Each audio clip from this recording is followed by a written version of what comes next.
Bismillahirrahmanirrahim. Assalamualaikum warahmatullahi wabarakatuh.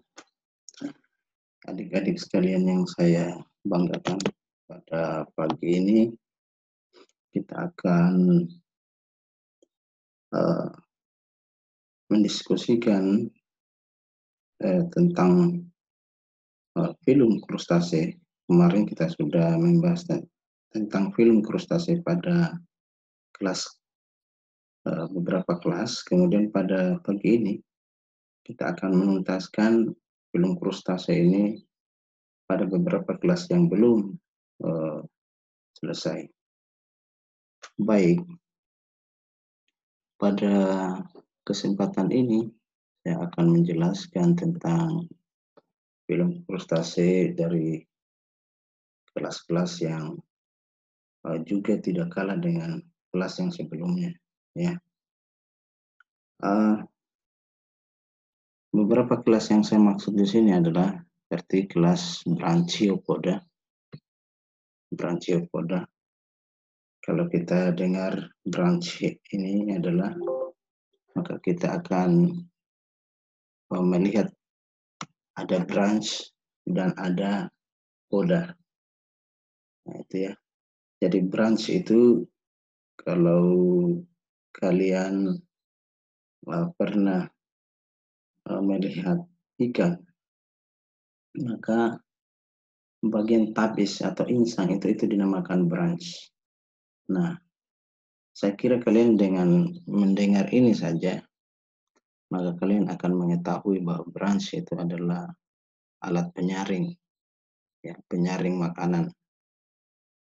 Tetapi di sini karena dia adalah hewan tingkat rendah, maka selain dia menggunakan sebagai penyaring makanan, maka dia juga menggunakan sebagai alat renangnya. Nah, branch itu seperti lembaran-lembaran atau tapis yang cukup banyak yang menyaring makanan untuk dipilah, kemudian dimasukkan ke dalam saluran pencernaannya. Nah, karena letaknya branch ini dia mudah diamati berada di bagian luar, maka dia juga bisa menjadi sebagai alat renang. Nah,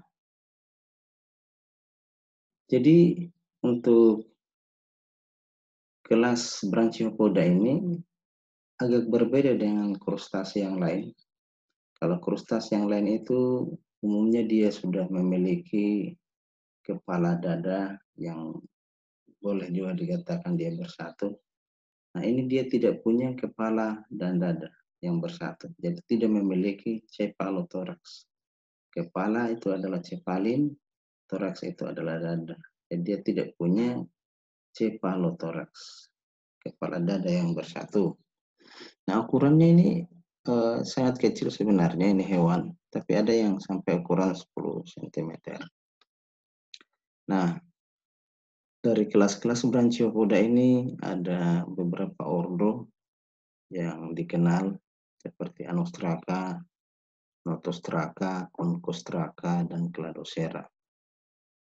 Jadi kalian kalau sudah dengar ini, maka kalian pasti tahu jenis-jenisnya itu apa, karena dari kelas-kelas ini, dari ordo ini, dia memiliki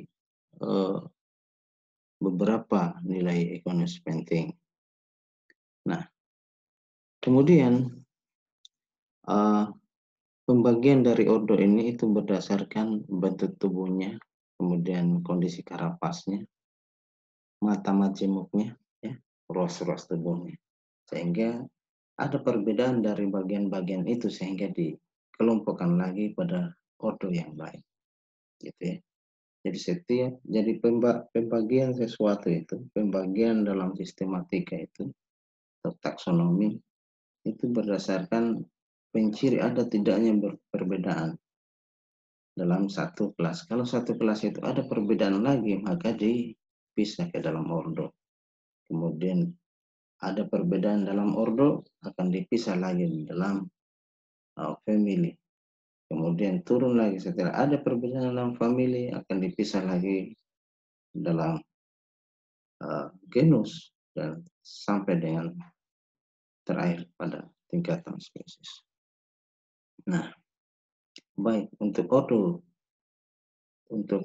Cladocera ya, dari kelas Branchiopoda ini kita ambil paling bawah, ini Cladocera yang nomor 4. Nah, bentuknya seperti ini. Ini yang dinamakan tadi tapisnya, yang dinamakan branch-nya tadi. Ini kelihatan sekali adanya rambut-rambut yang cukup banyak, yang berupa tapis yang menyaring, gitu ya. Lembaran-lembaran rambut yang panjang ini ya. Nah, itulah yang dinamakan dengan cirinya sebagai branch. Branch. Poda itu kaki ya. Jadi kaki yang benarnya kaki yang berambut gitu. Nah, Cladocera ini badan pertamanya itu dia memiliki sepasang kaki yang pertama. Kemudian ingat bahwa ciri daripada filum krustase itu dia adanya sendi-sendi ya seperti yang kemarin kita katakan krustasea ya. Jadi di sini dia pada kepala terdapat mata majemuk. Ini mata majemuknya. Nah, mata majemuk itu dia tidak bisa berfungsi sebagai untuk indera penglihatan seperti hewan yang tingkat tinggi. Nah, kemudian ada antena, ya, ada antena yang kecil, antena 1 dan antena 2 ini nampak ya, bagian sini. Nah, seperti itu. Nah, fungsinya ternyata antena ini adalah yang besar itu untuk alat renang. Juga berfungsi sebagai tangan untuk merayap pada substratnya. Nah, seperti itu. Nah, kemudian pada bagian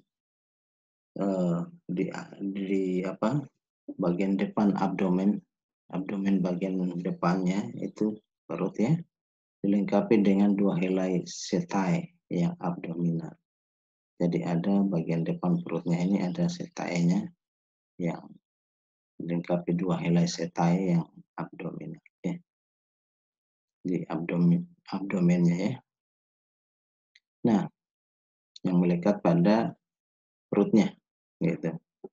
Nah, hewan ini ternyata Cladocera ini itu punya peranan penting dalam rantai makanan sebagai penghubung antara produsen primer dan anak ikan. Jadi cukup penting. Ikan-ikan yang karnivor tidak langsung memakan tumbuhan karena dia tidak bisa memakan tumbuhan, maka dia harus memakan hewan-hewan yang memakan ini yang memakan tumbuhan tadi seperti Cladocera ini. Untuk ordo Cladocera ini contohnya Moina dan Daphnia. Saya kira anak budidaya paling paham dan paling tahu apa itu Daphnia. Ya.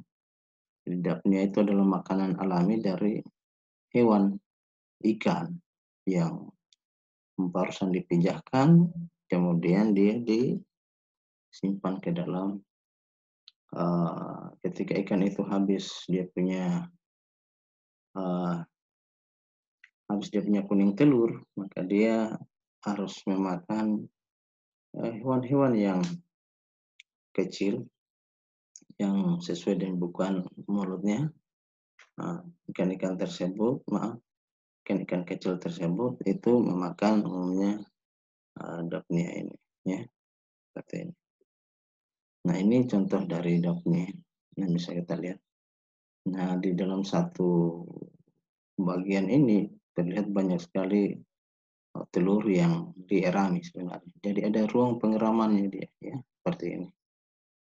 Jadi ada tempatnya, ruang pengeraman. Ini antenanya tadi, ya.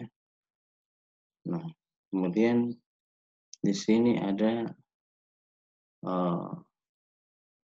apa namanya? Ini yang dibilang tadi setae yang abdominal di bagian perutnya ya, ada seperti menjulur, menjuntai seperti tangkai begitu. Itulah yang di bagian perut tadi. Nah, ini yang dimaksud dengan branch-nya itu ya. Nah, ini mata majemuknya, ada rostrum bagian depan mulut ya.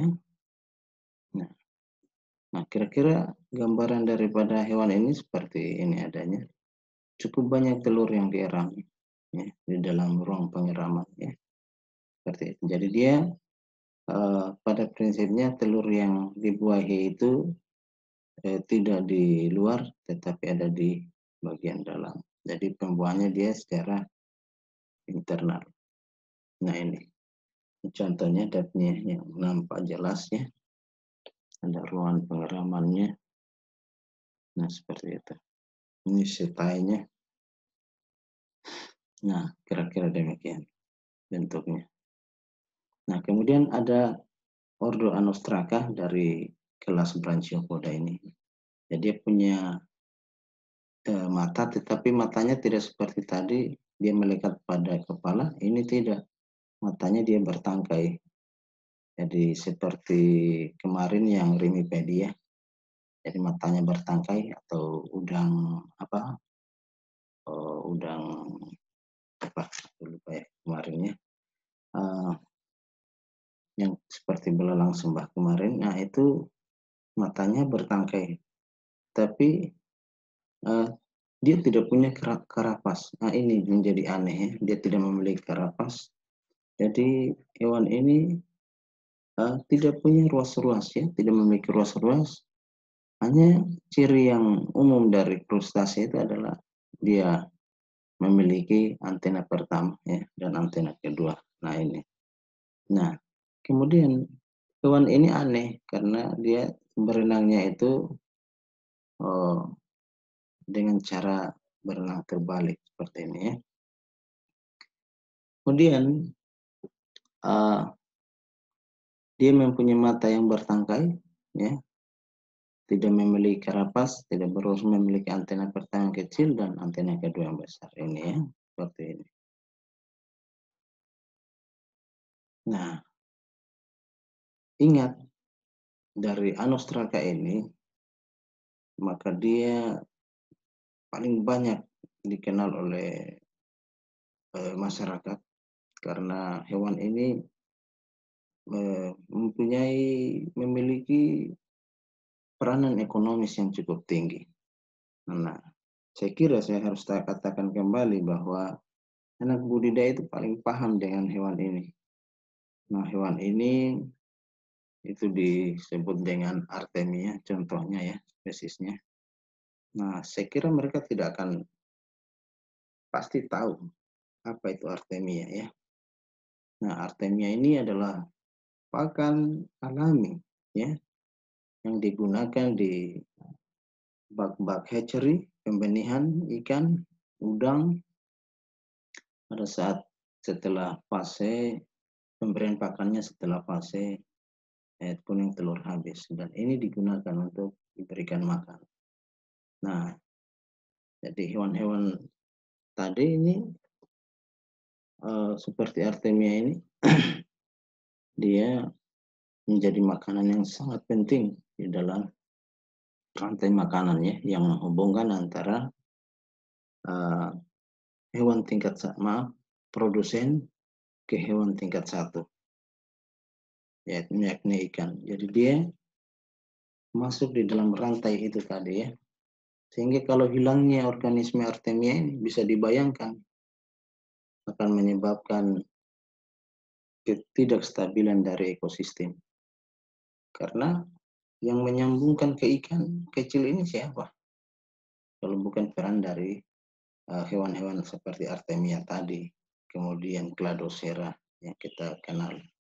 Nah, untuk Artemia ini sudah dibudidayakan, bahkan sudah dijual dalam bentuk kaleng, telurnya yang berada pada fase dorman, yang telur dari Artemia ini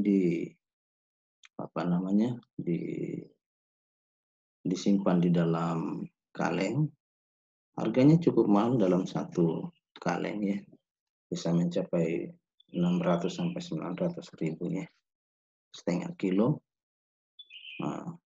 Dan diperdagangkan dia ya untuk telur Artemia ini. Nanti setelah ingin diberi makan, maka dia kemudian di fase dormannya tadi itu dengan airas yang tinggi dari kemudian salinitas yang tinggi, maka fase istirahat dari telur atau dorman itu kemudian menjadi pecah dan akhirnya dia menjadi individu baru. Jadi dorman itu artinya fase istirahat ya, telur dalam fase istirahat. Kemudian dia diaktifkan kembali dan menjadi organisme baru. Kemudian ada Notostraca ya, Notostraca. Saya kira ini tidak terlalu dikenal ya. Nah, lanjut, bentuknya dia seperti apa? Hewan ini ada tameng yang menutup hampir seluruh tubuhnya ya. Kemudian matanya juga majemuk. Kemudian ada pada betina juga ini ada kantung untuk mengerem telur. Jadi pada umumnya untuk kelas yang ada di Branchiopoda ini, kelas yang ada di Branchiopoda ini umumnya dia mengerem telurnya. Nah, kemudian Concostraca, ini Concostraca. Concostraca. Nah, dia bentuknya seperti bivalvia ya. Sehingga dikatakan dia clam shrimp. Clam itu adalah nama lain dari bivalvia, sedangkan shrimp itu adalah udang. Jadi udang yang punya cangkang gitu ya. Jadi kerang yang mirip premis atau kerang kecil. Jadi penampakannya dia dari luar seperti bivalvia atau hewan yang berkatup ya, bercangkang dua, bivalvia.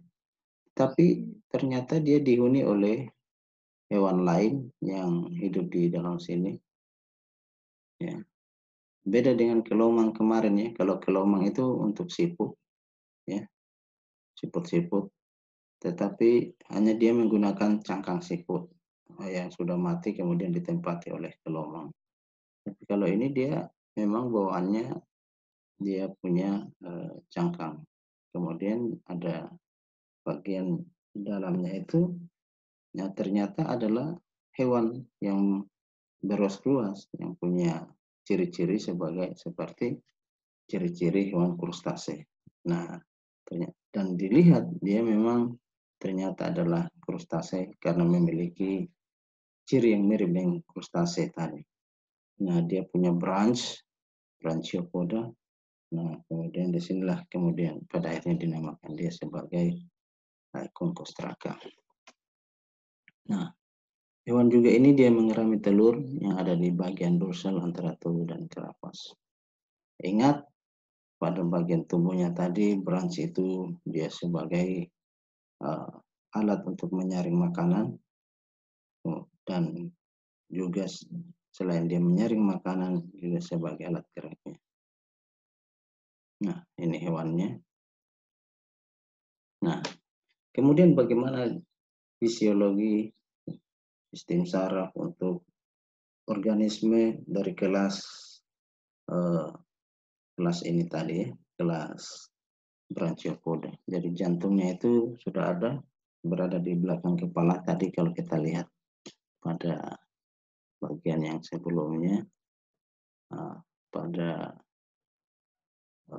copepod ada jantung di bagian sini ya, ini jantungnya. Jadi dia sudah memiliki jantung, sudah cukup berkembang, punya sistem peredaran darah dari hewan ini mengikuti krustase yang lain gitu ya. Walaupun demikian, sistem peredarannya masih terbuka, artinya belum ada pembuluh yang khusus begitu ya. Jadi pertukaran gasnya itu malah secara difusi dengan tubuh. Jadi ada perubahan tekanan antara bagian luar tubuh dengan dalam tubuh sehingga menyebabkan adanya pertukaran gas tadi ya. Kemudian sarafnya itu saya kira semua organisme punya saraf. Nah, tetapi dia masih seperti benang-benang saraf yang sudah masuk pada ganglia dan otak yang terletak di esofagus. Nah, esofagus itu di bagian mana? Setelah mulut ya, situ ada esofagus. Nah, hewan ini sudah bisa membedakan dengan sarafnya, sudah mampu membedakan bau, penciuman ya, dia sudah punya penciuman dan adanya setai di tepi cangkang tadi ya. Jadi ada setai yang menjulur itu, nah itulah yang kemudian dia menggunakan sebagai indera penciumannya. Yang kemudian ada antena di daerah sekitar mulut. Nah, kemudian ada indera peraba ya, ada setai yang abdominal tadi dan bulu-bulu pada ruas antena kedua. Ini menjadi alat untuk peraba. Nah, mata di sini itu berfungsi bukan sebagai penglihatan, tetapi hanya untuk menerima cahaya ya, cahaya. Di mana habitat dan penyebarannya? Hewan ini banyak ditemukan di air tawar, kemudian beberapa spesies yang hidup di air laut ya. Nah, hanya Urdocladocera saja ini yang kosmopolitan. Kosmopolitan itu apa? Kosmopolitan artinya penyebarannya luas, ada di sungai, kolam, bahkan di danau ya. Cladocera. Cladocera apa tadi contohnya? Daphnia ya, Moina daphnia. Nah, tetapi seperti Anostraka itu tadi seperti Artemia itu dia hidupnya di laut dan dia cukup banyak ya dan dibutuhkan oleh di dalam dunia perikanan ya, khususnya pada orang-orang budidaya membudidayakan hewan ini. Nah, kemudian cara makan dan kebiasaan makan, makanannya dari hewan ini adalah karena dia adalah penyambung dari hewan tingkat rendah ke tingkat tinggi, maka dia memakan makanan yang berupa ganggang bakteri hewan tingkat 1 ya, yang bersel 1 kemudian ada rotifera, kemudian serpian detritus. Jadi dia semua bahan organik yang dimakan, kemudian ada tumbuhan ya, ada bakteri, kemudian hewan yang bersel 1. Nah, detritus ini adalah seperti plankton yang sifatnya sangat bahan organik yang sangat kecil yang mirip plankton yang masih bisa dimanfaatkan. Nah, inilah makanan daripada kelas Brachiopoda ini. Nah, makanan bagaimana caranya masuk? Itu disaring dengan tadi yang branchnya itu pada kaki diseleksi, dikumpulkan, setelah itu dialirkan ke bagian depan anteriornya ya. Nah, kemudian bagaimana caranya makanan yang tidak dimanfaatkan lagi itu dikeluarkan dengan ekskresi melalui bagian belakang ya, apos abdomennya ya, gitu. Nah, pada beberapa genera yang polyphemus seperti Leptodora itu dia adalah predator, kaki-kakinya itu termodifikasi untuk menangkap mangsa. Jadi dia hewan ini menangkap mangsanya.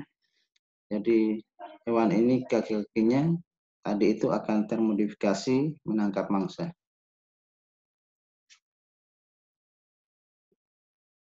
Lanjut, bagaimana tingkah laku dari reproduksi hewan ini? Dia ternyata sudah dioecious, artinya hewan ini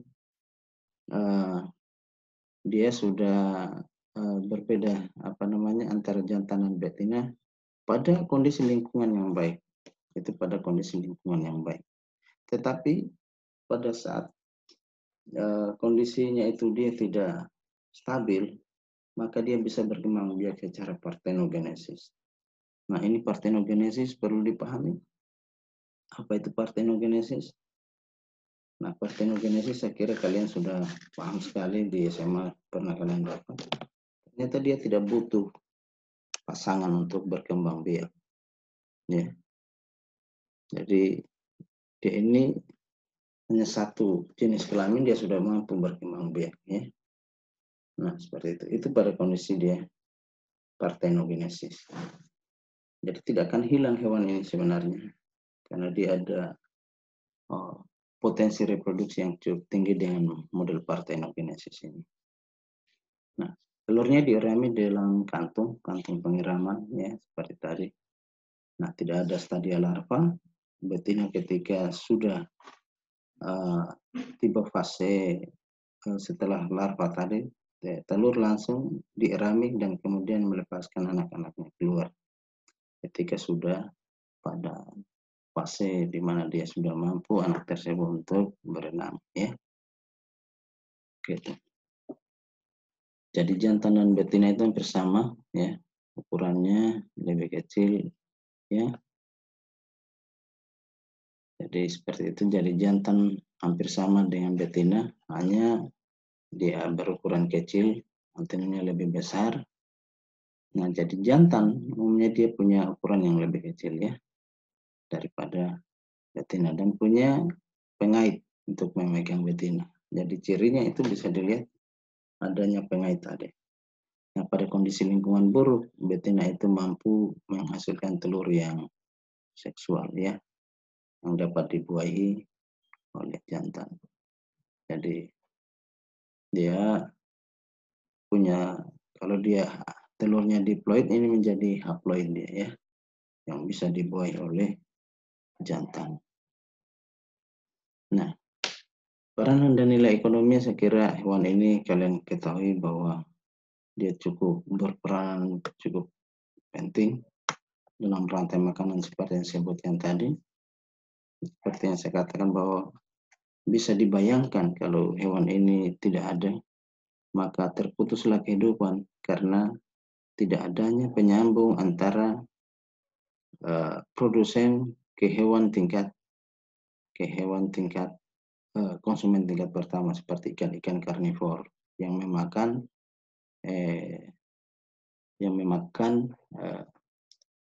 makan ikan-ikan, memakan krustase dari jenis ini ya. Ini khususnya pada ikan-ikan yang ukurannya kecil, yang bukan mulutnya masih sangat kecil, dia membutuhkan makanan seperti ini dalam rantai makanan. Ya.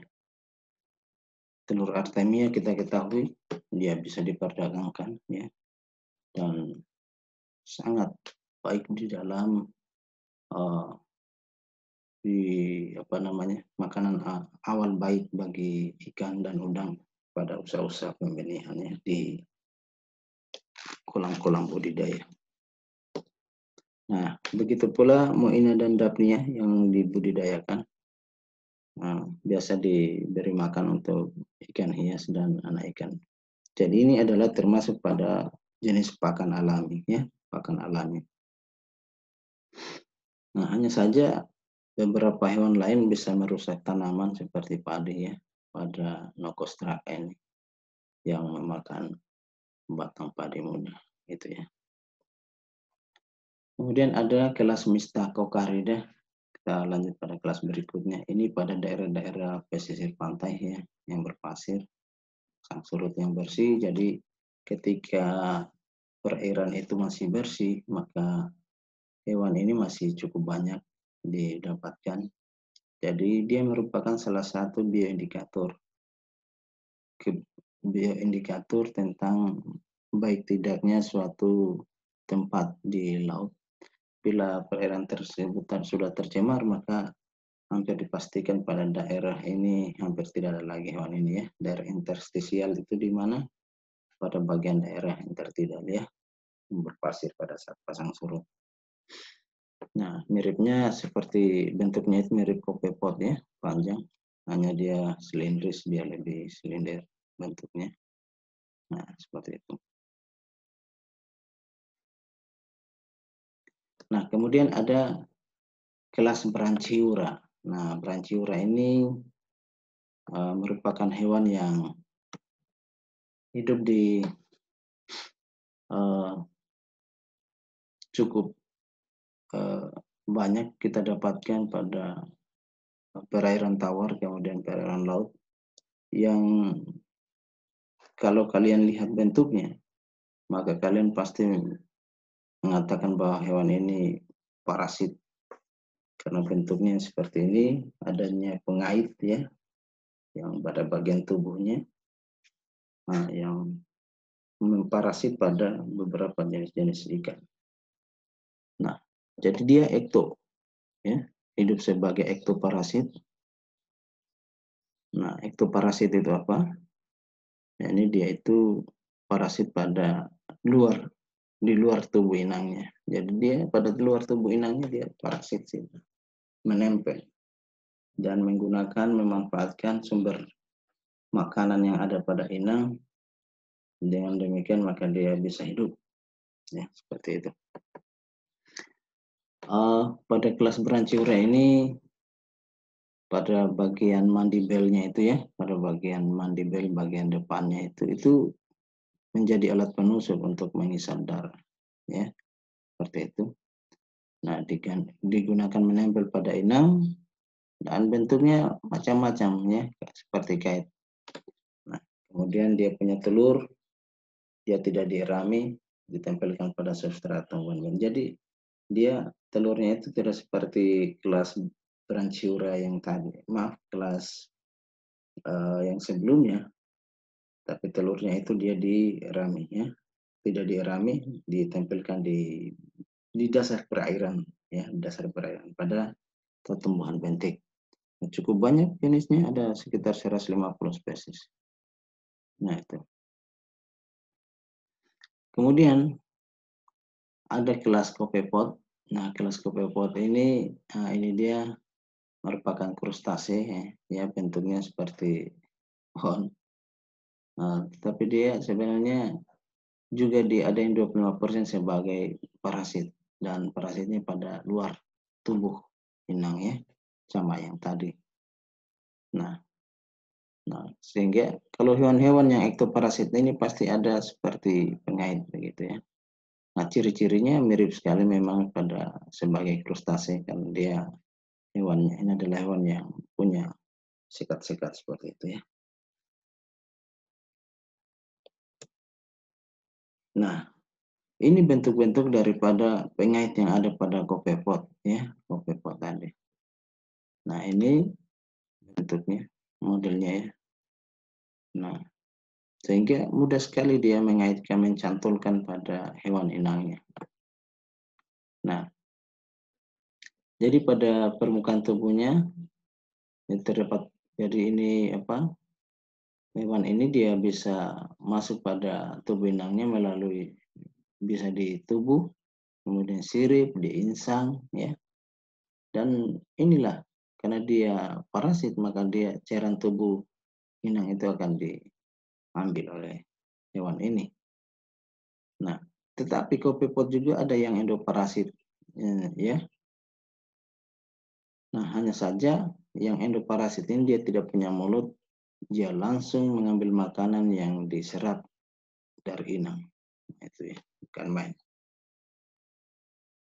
Nah, tetapi pada hewan ini, copepod ini, dia punya betina saja yang hidup sebagai parasit, sedangkan jantannya biasanya hidup bebas. Jadi betina ini yang parasit ya. Nah, karena memang biasanya betina punya kebutuhan yang lebih banyak dibanding jantan. Pada saat-saat dia harus berada pada fase telur, itu membutuhkan energi yang cukup banyak, sehingga kemungkinan dan adanya itu maka dia parasit pada hewannya. Apalagi memang dia punya sifat, sudah membawa sifat parasit tadi. Nah, dia berenang menggunakan kaki renang, gerakannya sangat cepat, nah itu bahkan menyentak-nyentak ya. Jadi bentuknya dia hewan ini ya. Jadi makanannya Jadi kopi pada planktonik itu umumnya dia menyaring makanan, dia makan fitoplankton, tapi ada yang predator seperti yang kita katakan tadi dari genus Cyclopoid ya. Nah, kemudian dia memakan bakteri dan detritus. Jadi tidak hanya dia sebagai hewan yang apa? Yang parasit, tapi dia punya makanan juga dan cara menyaring. Nah, ada juga yang predator ya, makan hewan lain. Selain itu dia makan bakteri dan detritus. Nah, bagaimana reproduksi dan perkembangannya? Dia berkembang pada betina itu dia sudah terpisah dengan jantan. Jadi betina ada sepasang ovari dan jantan punya testis ya. Ya, testis yang membentuk spermatofor. Ya. Nah, telur yang dibuah itu dirami, jadi ada kantung telur juga yang pembuahannya itu sampai 5 hari ya. Kemudian menetas melalui beberapa fase sampai akhirnya dia dewasa sampai pada umur 1 tahun. Nah, pada lingkungan buruk itu dia punya telur bisa dorman ya. Apa artinya dorman tadi? Telurnya itu bisa mempunyai fase istirahat. Nanti pada saat kondisi membaik, baru kemudian telur tadi bisa menjadi individu yang baru. Nah, pada fase istirahat ini dan kondisi yang tidak memungkinkan tadi ya, kondisinya buruk, dia akan membungkus tubuhnya dengan selubung organik yang keras dan tebal sehingga memungkinkan telur tadi itu bisa bertahan. Ya, seperti itu. Jadi kopepod itu bernapas dengan permukaan tubuhnya ya, belum ada saluran pernafasan yang khusus gitu. Tidak punya jantung, tidak punya pembuluh darah ya. Jadi darah itu beredar hanya dengan gerakan otot ya dan saluran pencernaan.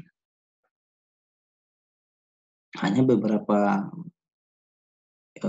genus atau spesies yang punya jantung seperti kantung bentuknya.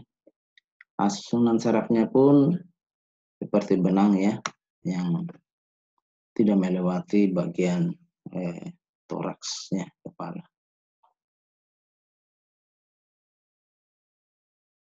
Dada ya, maaf. Kemudian nilai ekonomis dari kopi pot ini apa sebenarnya? Ternyata kopi pot ini cukup meresahkan karena dia menyerang ya, menjadi parasit pada lingkungan budidaya dan ini kondisinya bisa sangat merugikan. Jadi kalau hewan ini ada maka dia mengganggu budidaya organisme yang kita budidayakan ya, seperti itu. Nah, kopepod juga ini hidup bebas ya, dan namun dia menyumbangkan berperanan penting di dalam rantai makanan ya, antara produsen sebagai penyambung ke konsumen tingkat 1. Jadi walaupun dia parasit pada beberapa genus tadi, dia berperan dalam makanan ikan. Hanya saja kopepod ini tidak terlalu banyak digunakan karena hewan ini terlalu lincah sehingga susah sekali dikejar oleh anak ikan dan sukar untuk ditangkap. Nah, hewan ini juga menjadi perantara penyakit ya pada cacing pita. Pada cacing pita yang kita kenal, dia melalui perantarannya kopepod pula ini sehingga masuk di dalam rantai makanan yang kemudian bisa sampai pada manusia ya. Ketika kopepod ini dia mengambil telurnya itu tadi, telurnya cacing, masuk ke dalam tubuh cacing dimakan oleh ikan, ikan dimakan manusia, nah berkembanglah di dalam manusia. Nah seperti itu dia, dia masuk dalam siklus itu ya. Nah saya kira hari ini kita cukupkan, dan untuk pertemuan dari saya cukup, akan dilanjutkan oleh dosen lain pada kesempatan yang lain dengan film yang lain. Demikian, saya tutup dengan ucapan billahi taufiq wal hidayah. Assalamualaikum warahmatullahi wabarakatuh.